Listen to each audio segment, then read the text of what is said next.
I'm Catherine Stevenson. I am the Director of Data Integration Infrastructure at Statistics Canada. Full disclosure, I'm just telling the panelists now because I love disruption. I changed jobs about 3 months ago. And before that, for the last 4 or 5 years, I was building and leading the innovation program at StatCan. So I love the innovation space. I actually miss it dearly.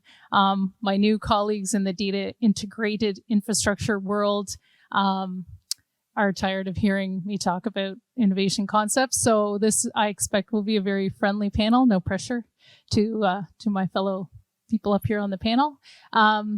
Quick note on the format. So I'm going to introduce these 3 colleagues. They're going to give you some opening remarks, and then we're going to have some questions, a question and answer period. So please, if you have questions already, awesome. If you think of them, please don't hesitate to come up to one of the microphones in the middle aisle here.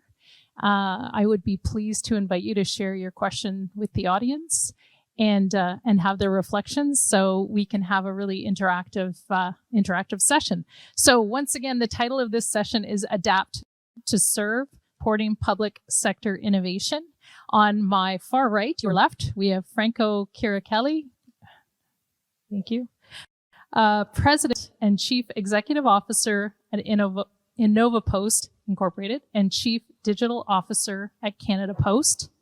In the middle, we have Innocent Muhizi, the Chief Executive Officer for the Rwanda Information Society Authority in Rwanda. And over here, right beside me, we have Brandon Lee, who is the Director General for Grants and Contributions Transformation Bureau at Global Affairs Canada. So I will invite you, Franco, if you would like to start with some opening thoughts. Sure. Good afternoon. Everybody can hear me okay? It's good to be here. Good afternoon. As per the introduction, my name is Franco Chiricelli, and I am the President and CEO of InnovaPost. InnovaPost is the IT shared services organization for the Canada Post group of companies, which is Canada Post, Purolator, and SCI Logistics. But we predominantly support Canada Post and its complex and critical IT landscape for Canada. We have one of the largest e-commerce websites in CanadaPost.ca. We have one of the largest mobile deployments. We have about 40,000 PDTs across the country.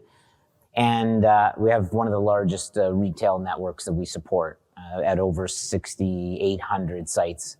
We often like to say we have more retail post offices than we do McDonald's and Tim Hortons put together, if you're doing the math. We at InnovaPost have been doing IT for about just over 20 years.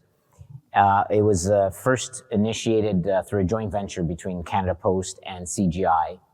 And over the years, as the business has evolved, so we, as an IT shared service provider, has had to have evolved.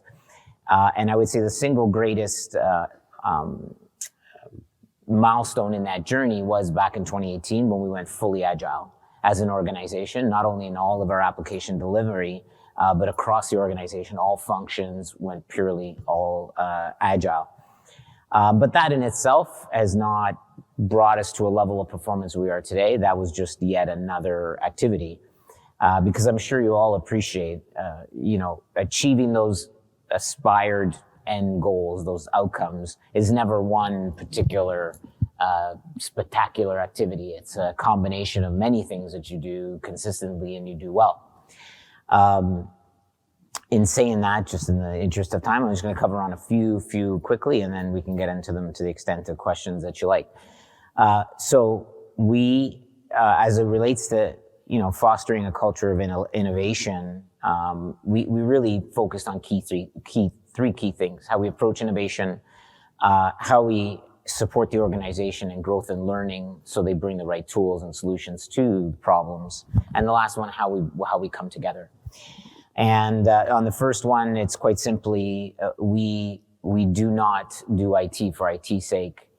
We make sure that we are fundamentally aligned to the business, identifying the business problems, and then make sure we're positioned to bring the solutions, whatever modern, latest technology solutions out there, to those business problems.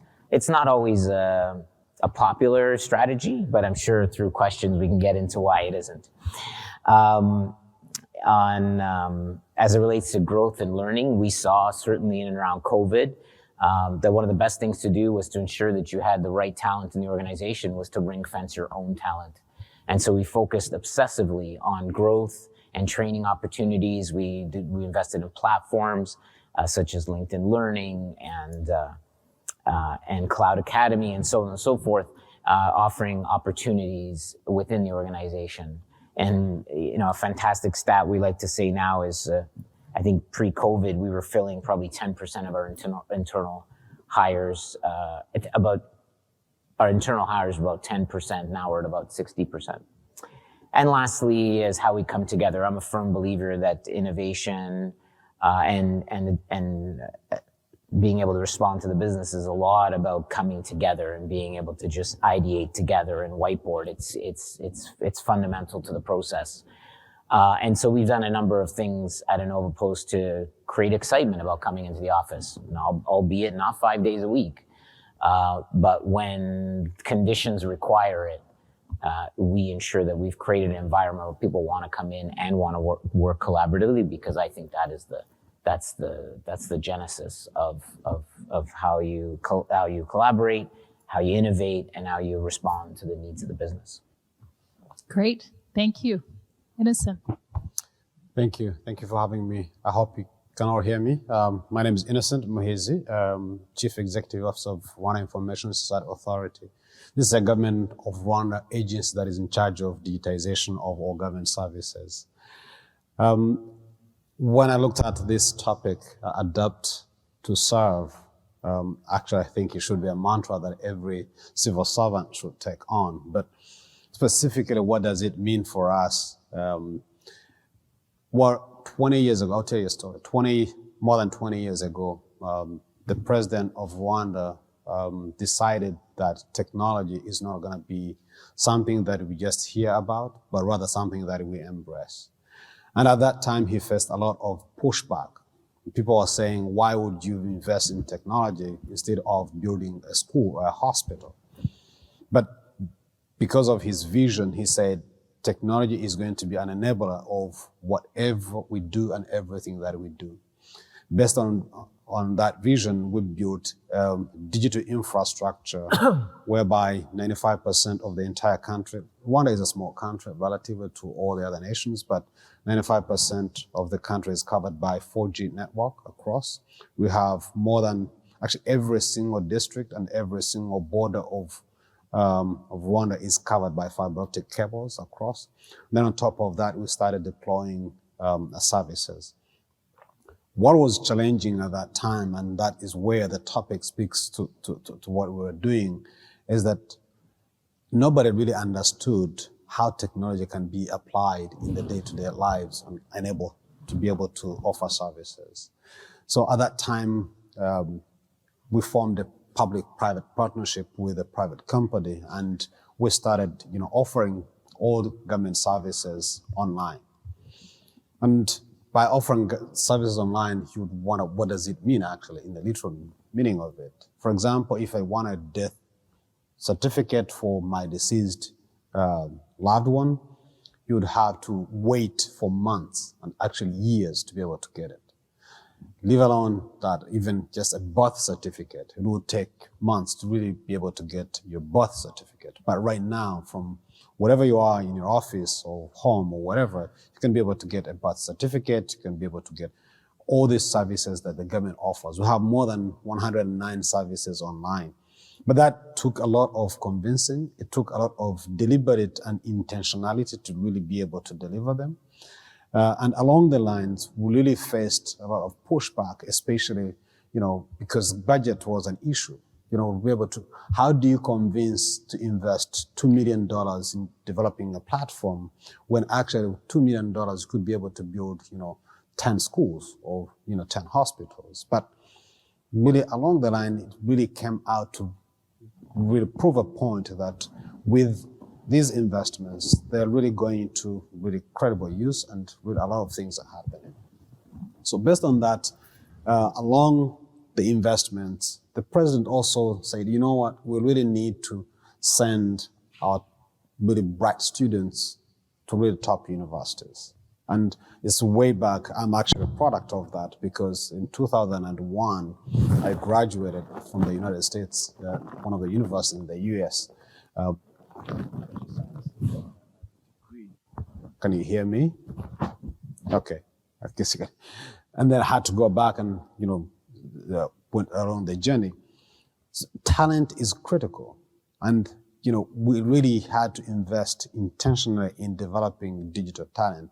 Right now, we have actually a school that actually where kids from, I believe it's grade 9, we call it senior 3, grade 9, they've started programming and that focus on software development and nothing else. Well, you teach them other things like mathematics, English, and what have you, but they do software development. And we've seen really the benefit of that. And the final thing that maybe I want to mention here, maybe get a chance to talk a little more on that, is actually rethinking the mode of service delivery. We took on all the services as products, not necessarily as a service per se, but rather look at everything that we do as a product. And based on that, we've been able to actually reduce more than 100 million hours of, people were spending in offices, really saying that they're delivering service when actually they were not. So millions and millions of hours were saved, and also along the way, millions of dollars were saved as well, and people are able to get services online. Nice. Thank you. Over to you. Thank you. Merci, c'est un plaisir d'être ici avec vous tous. A quick question, a quick show of hands. How many of you are familiar with what a grant or a contribution is? And if you could keep your hands up, how many of you have ever received a grant or contribution from the federal government? Okay. And so the innovation that I'll be speaking to today is at Global Affairs, we are looking to completely revolutionize how we manage all grants and contributions. So just for scale, Global Affairs, of course, is Canada's foreign ministry. We give about $6 to $8 billion per year in grants and contributions. We have about 1,200 to 1,500 active grants or contributions at any given time. And per year, this is about 80,000 contracts or contracting actions that we manage. A quick show of hands, those of you that have received a grant or contribution, how many of you believe it was an efficient, well-managed process? I think this is the general experience with people on grants and contributions. So what we are looking at, and I'm really looking forward to the discussion here, our goal is threefold: more effective, more efficient, but trust-based. And we're talking about innovating the federal government. Effective and efficient, of course, faster and better. But trust-based, this is where, as the federal government, as we give funding through a grant or a contribution, how do we leverage the experience of the implementing partner, of the partner who will actually be on the ground working and delivering the grant or the contribution? Right now, I would say it's not a balanced process. So how do we even it out to leverage a co-design, collaborative process that's open, transparent, honest? And as you can imagine, we're talking about fundamental culture change. So we can unpack what that means later as well. With regards to how we're managing this transformation, in the federal government, we're working towards data-centric. We're working with product management frameworks. We're working to be iterative. In government, we often like to get almost perfect before we share a draft or share something. Iterative means 75% there and we share. And we are open to receiving the feedback as we iterate. We are, of course, agile. As agile as federal government can be. We are also looking to integrate LLMs, AI, machine learning as much as possible. But then from a policy delivery perspective, we want to, this balance, what does it mean to balance? I would say this is where equity, diversity, inclusion, feminism, decolonization, we are looking at from a policy perspective so that our new processes, we don't have to talk about decolonizing, they're already as decolonized as possible. So it's a multi-stage reform and innovation that is quite ambitious for global affairs and the federal government. So I'll leave it there. Wait a minute. That was like the mic drop there, but I'm the one with the mic because I was like, you just made that seem very hard. That sounded very hard to me. So I'm wondering, and my invitation still stands for everyone to please feel free to come up to the mic with a question. I wonder if you could share some thoughts around failure in the experiences that each of you has in creating an innovation culture, a culture where people take risks, or where sometimes people want you to guide them through that risk. How is failure viewed in a government context where you work?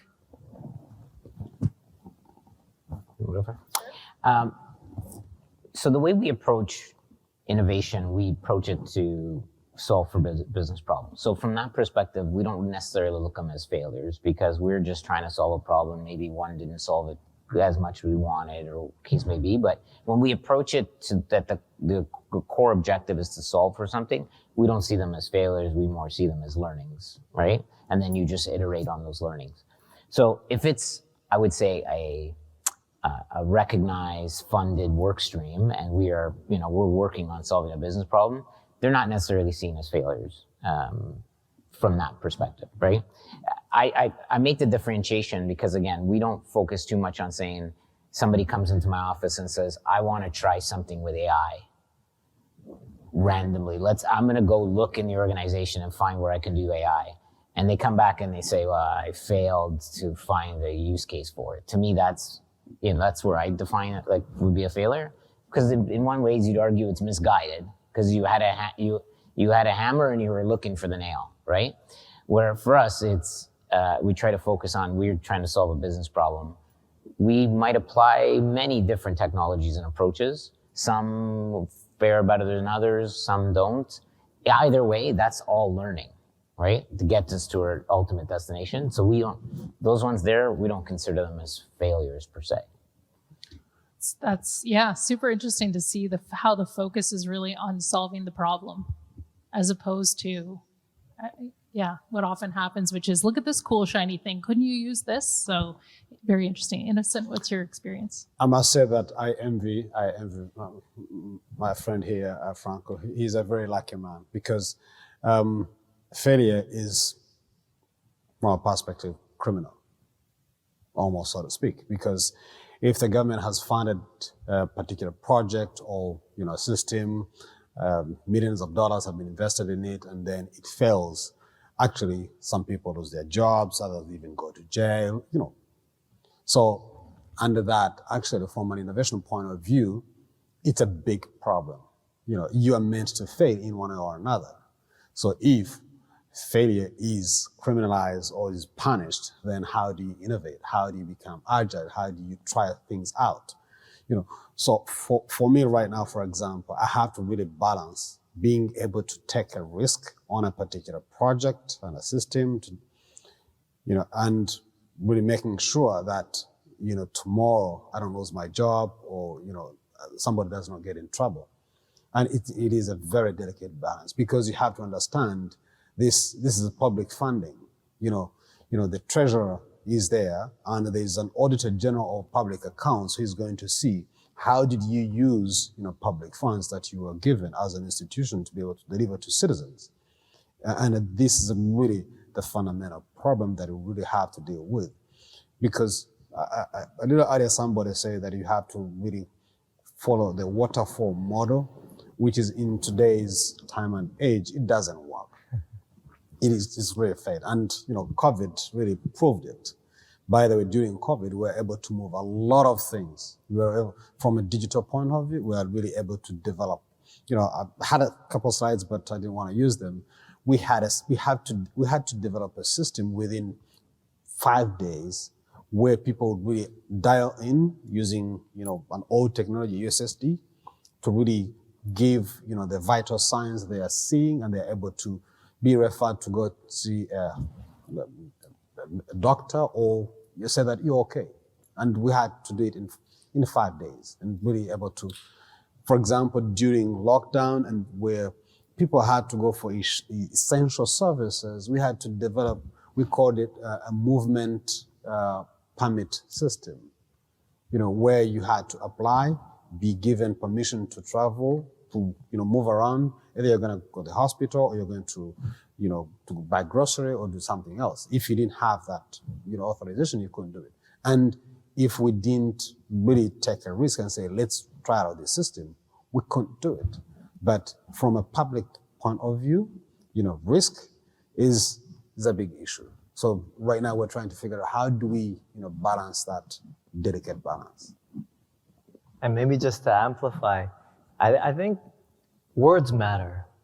And so failure itself in federal government is a very hard word to use, but it's our approach to risk and our culture change to allowing our teams to embrace risk. So we're moving from risk averse to risk aware. We're talking about, with our reform, we've created a laboratory for policy ideas called the Fail Smart Laboratory. So we're trying to use the word failure in a different way, but our political capital that we have to actually pass big failures is very low in government. So we have to, how many of those of us in government have called something a pilot, and then 10 years later it just becomes the norm? It's this ability to launch with risk aware and smart ways, something more audacious. If I could just add, absolutely. I'm not that lucky of a man. I've seen my fair share of large failures.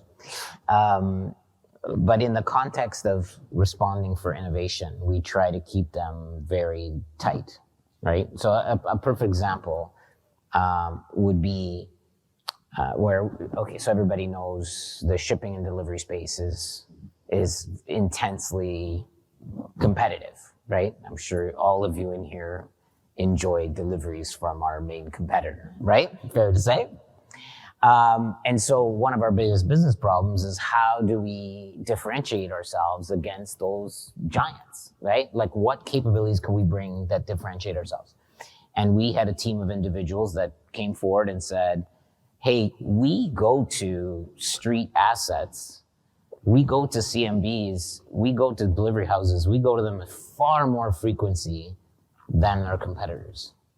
So if we would apply AI and machine learning, when you track your package, Canada Post can propose you a far tighter delivery window. Or if we're picking up a return, we can do a far tighter return window. That's advantage over the competitors, right? And so that's just a perfect example where the business was saying, I need competitive advantage. I need capabilities that prove that I can compete with that scale of a provider. And these teams came forward with not low tech, it's AI and machine learning, but low investment in type innovation that said we can do something here. And it may not have worked. It did in this particular context, but it's not a $40 million let's see if this thing works. We iterate, we try it, we proof of concept it, and that's. So you're touching at that space. Go ahead. Yeah, if I can just, so one of the approaches that we've taken on as a government to really be able to mitigate against all these risks and be able to do it, because we're cognizant of the fact that technology is risky in itself, and if you're going to work on a project, then it is meant to fail, or you're going to hit a bump somewhere. So and from a policy point of view, and also to make sure that it is backed up by a legal instrument, we've come up with something that's called Public Procurement for Innovation, right? We have a procurement authority that reviewed and put out a piece of legislation that really allows, create the safe space. You have a particular problem here, let's put in, people to look at it, let them give us ideas on how to fix it.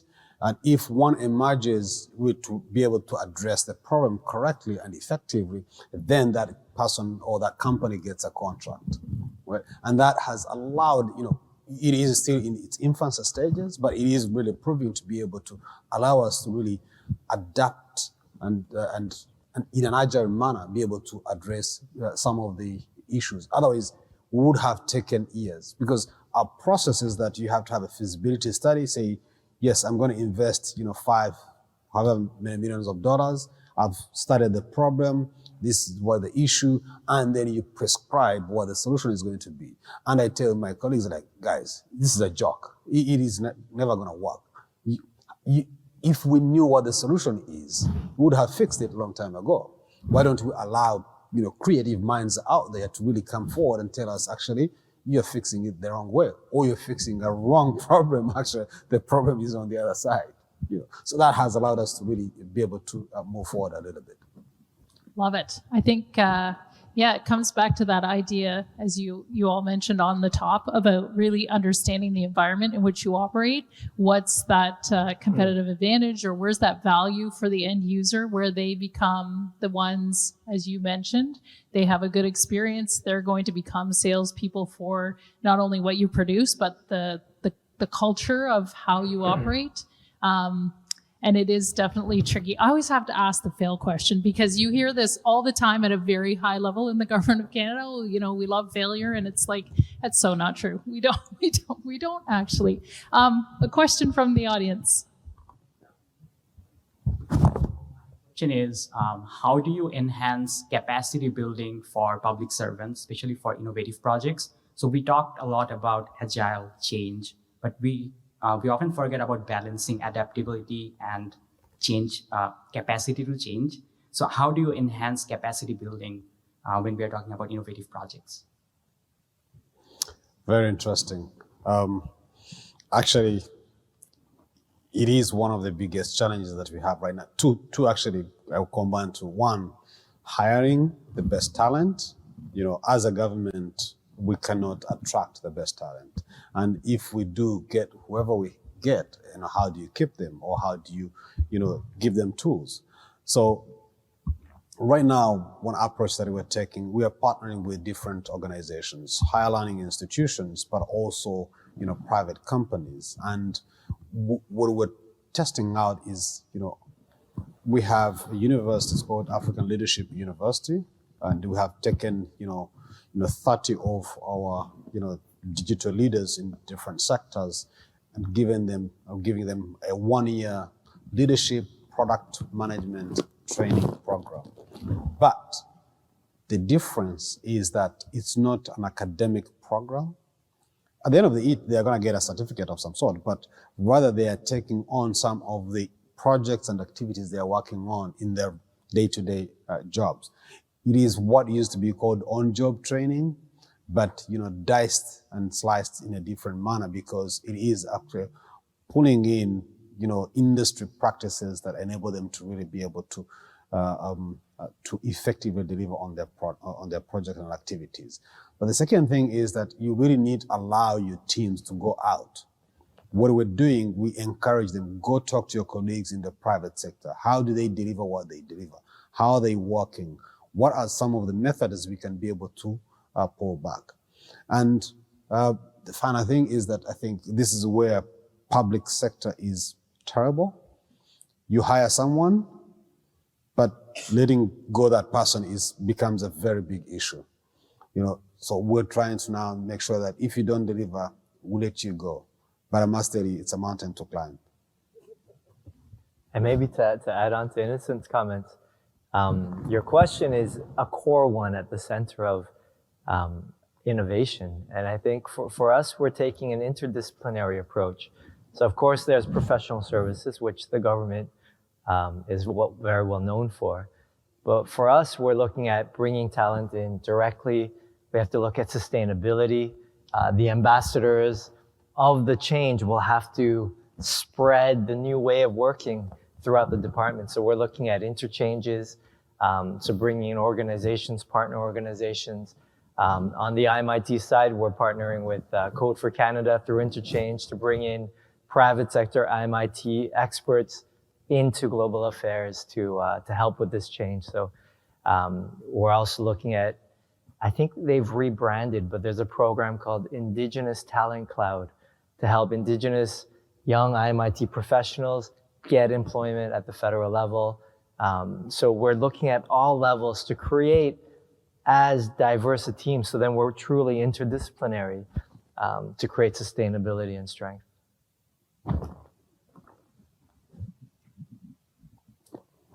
Thank you. I was going to say, is there someone standing back in the back of the room at the mic, Yeah. way back there? He'll come up. Okay. You want to go? Okay. Sure, thank you.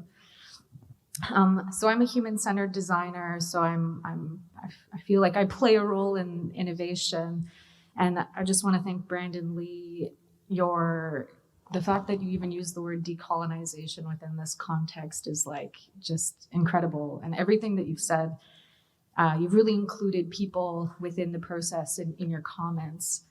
I'd be curious for the other panelists where they see the role of those that they serve, their beneficiaries, in the role of innovation. In particular, to our panelists from the Canada Post, you made a lot of comments about being business-centered. So I am very curious where you see the role of people in your process. That was a great question.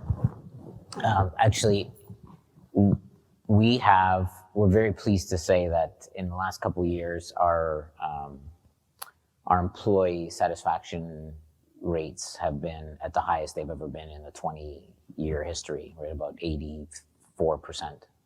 And that's really around really putting people first in everything. And the perspective is certainly that if you take care of your people, they feel like there's opportunities, growth, belonging, diversity, inclusion, InnovaPost will be a place that they want to stay and a place that they can see that they can thrive.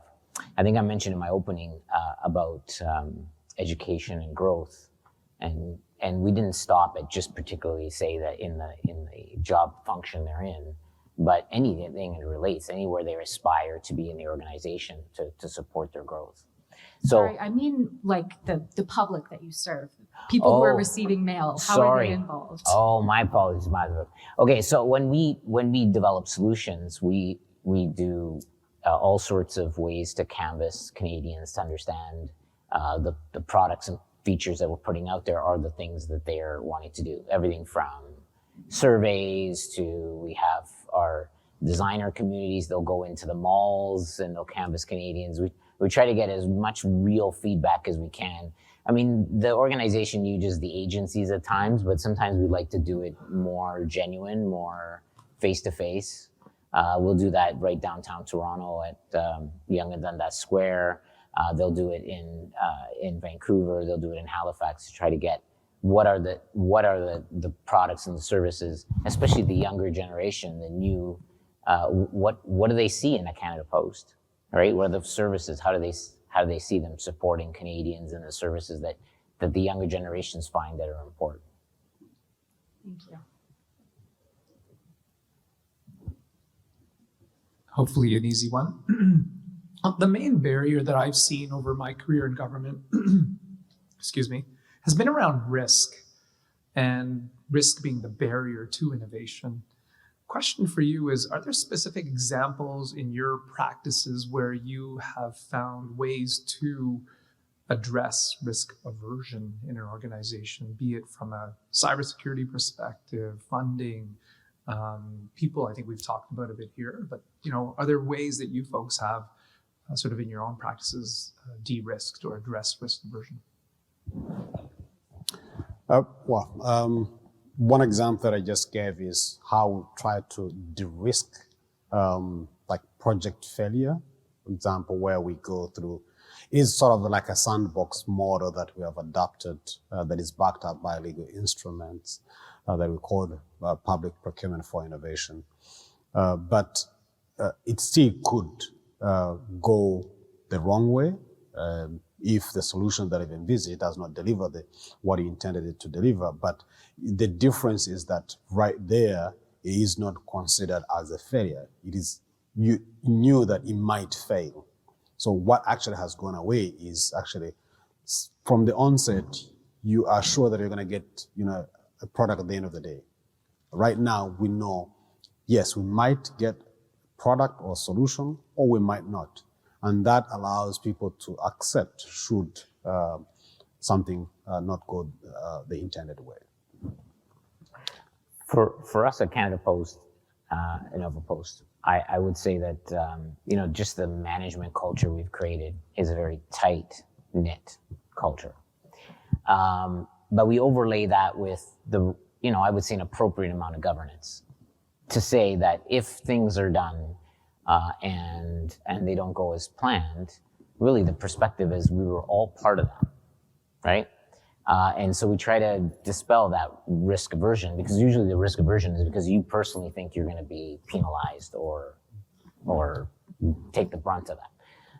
But when we collectively feel like there's a bit of risk, but there's opportunity there for the organization or even for IT's sake, we have the structure in place. They go through architectural review boards, security review boards, and not to give the sense that these are these big bureaucratic long processes, but they're just quick checkpoints in the process to make sure that everybody's aligned.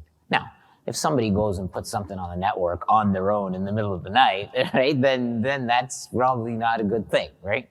But if they do in the confines of how we've structured the organization, we'd like to think that we've mitigated that feeling of risk aversion and not wanting to take risks, and therefore impacting the innovation. One other thing maybe I might add on is that in our processes, one of the things that we've really tried to create is an environment that allows even the organizational change to really respond to, different times. Initially, we had a structure that was really inefficient, that wouldn't allow, delivery of, services, especially from a digital point of view. For example, if you took Ministry of Agriculture, you have a ministry, then you would have like maybe 3-4 other departments within ministry. And each of these had their own IT teams that were not speaking to each other. The ministry had a strategy and they developing their own things. An agency under the ministry would do their own thing, and the two were not talking to each other. And the systems were really, duplicated. So what we did, we structured the entire digital IT within public sector, and we created something called digital office, chief digital officers within respective sectors. So one head of, digital solutions within agriculture sector, leading the entire team. So this allowed, change to come in and allowed people to really speak to each other, really. And where it could have gone wrong, we had actually someone else who would be able to say that might not work out because the processes are slightly different here. And then the other thing was that really to be able to look at our own processes internally and be able to say, how does this speak to what we're trying to do, and be able to iteratively go back into the process and say, this is going to work or this is not going to work. And then from our point of view, what me and my team are leading is actually quite rare, to have this big of a reform and this opportunity. So if I can give advice, just generally speaking, to this 4-letter word called risk, it's incremental, and it's events like this to network.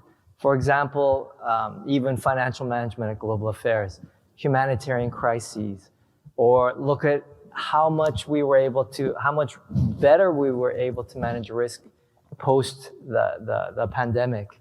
So looking at these little pockets, network across government, speak to other, well, did you know Transport Canada did it this way, or Agriculture Canada, they can now do this because of XYZ. And so leveraging others, small risk appetites really helps build confidence to become more risky, I think, more risks aware. And with your words, you just pointed to the value of data and mobilizing insights from the data. Even often as TechCan, we default to quantitative data, but the qualitative storytelling is so valuable to create that space for sure.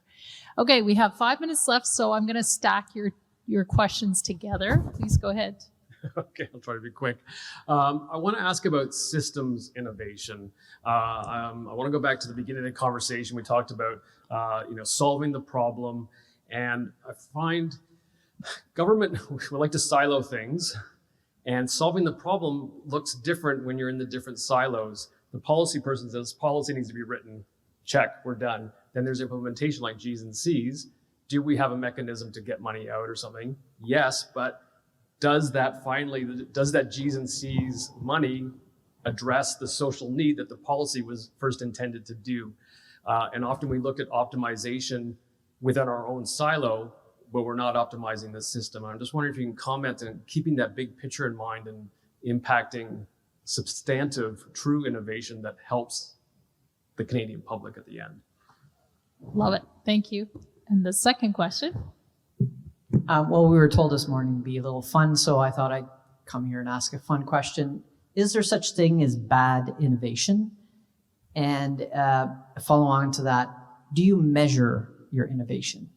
And what kind of measure do you use to measure that innovation? Nice. Brandon, do you want to tackle the first one there, since he used G's and C's as part of his question? Yeah, absolutely. Oh my goodness. I was thinking about, remind me what the first question was again? The Was system about connecting. innovation. Yes. So in fact, I think to address exactly that issue about connecting across and making sure the entire system works is why we've gone iterative. So we're doing waves and very open, very public consultation actually. And so for global affairs, like our grants, we need to make sure that it goes to the global south. So not even Canadian Red Cross, we want to go to the actual next steps. So we're having national and global consultations to make sure we're really speaking horizontally, because government, we operate in silos. It's absolutely right. So we have to really think horizontally. Thank you. And in the last 3 minutes, no pressure here. I was going to say the bad innovation example may be just that. I'm developing some solution to a problem, but it's only the problem that I see in front of me. And I haven't engaged a diverse group of people with different experiences to really understand what their experience of whether it's in fact a problem, what their experience is. But that's me trying to take over the mic. So I will invite you to share in a minute or less, if you can. Do you believe there's bad innovation? Innocent, I'll start with you, then I'll go over to you, Franco.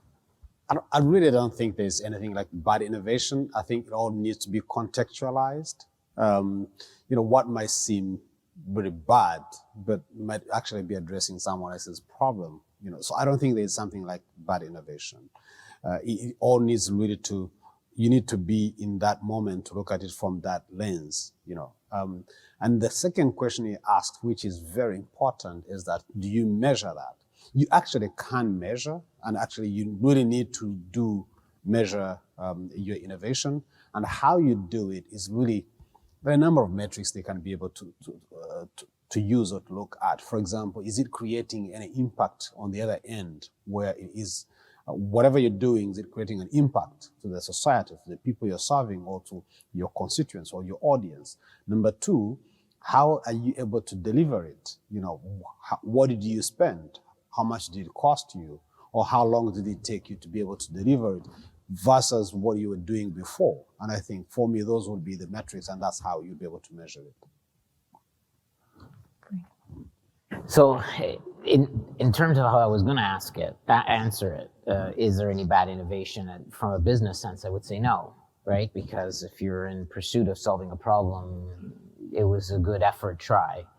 Some of the questions, though, did make me think, and I don't know if this was the intent of your question, but can innovation be bad from who you think you're innovating for? Canadians. I think that probably needs an extra hour, so I won't even go there. But if you were going there, I was going to get caught on that question twice. But so internally, no, innovation's not bad. It's assuming you're trying to solve for something. It's all effort in pursuit of a goal.